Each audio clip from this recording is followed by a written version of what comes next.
જિલ્લાના માધુપુર ખાતે કલેક્ટર દિગ્વિજયસિંહ જાડેજાની અધ્યક્ષતામાં પ્રાકૃતિક કૃષિ પરિસંવાદ યોજાયો હતો।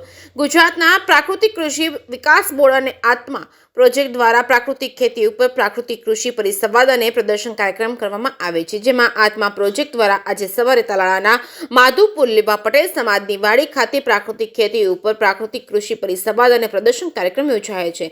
જિલ્લા કલેક્ટર દિગ્વિજયસિંહ જાડેજાની અધ્યક્ષતામાં યોજાયેલા કાર્યક્રમમાં પ્રકૃતિ સાથેની ખેતી એટલે કે પ્રાકૃતિક ખેતી એવી વિભાગના સ્પષ્ટ કરતા કલેક્ટરે જણાવ્યું હતું કે આપણો જિલ્લો પ્રાકૃતિક ક્ષમતા ધરાવતો જિલ્લો છે। કેસર કેરી તેમજ પશુપાલન આપણા જિલ્લાની આગવી ઓળખ છે। આ સિવાય આપણો જિલ્લો નારિયેળી તેમજ વિવિધ કૃષિ પેદાશો માટે પણ નામના ધરાવે છે। કલેક્ટરે વધુમાં ખેડૂતોને કેમિકલ મુક્ત કૃષિ પેદાશોનું ઉત્પાદન કરવા અપીલ કરવા સાથે કૃષિ અધિકારીઓને પ્રાકૃતિક કૃષિ સાથે ખેડૂતોની આવક વધે અને આર્થિક લાભ થાય તે માટે તાલીમ વર્ગો તેમજ કેમ્પ તેમજ ટ્રેનિંગ તેમજ સરકારની કૃષિ અને પશુપાલનની યોજનાઓ લોકો સુધી પહોંચે તે માટે નક્કર આયોજન કરવાની પરિણામે આજે કૃષિના લાભ છેવાડાના ખેડૂતો સુધી પહોંચ્યા હતા। આ તકે જિલ્લા પંચાયતના પ્રમુખ મંજુલાબેન મુછારે જણાવ્યું હતું કે પ્રાકૃતિક કૃષિ પરિસંવાદ દ્વારા ખેડૂતોને ખેતી લક્ષી સચોટ માર્ગદર્શન મળે છે।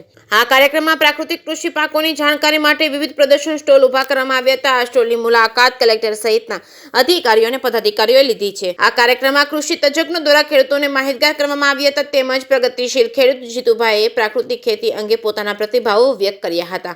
જે કેસની ગુજરાતી સાથે મહેશ વાજા, સોમનાથ।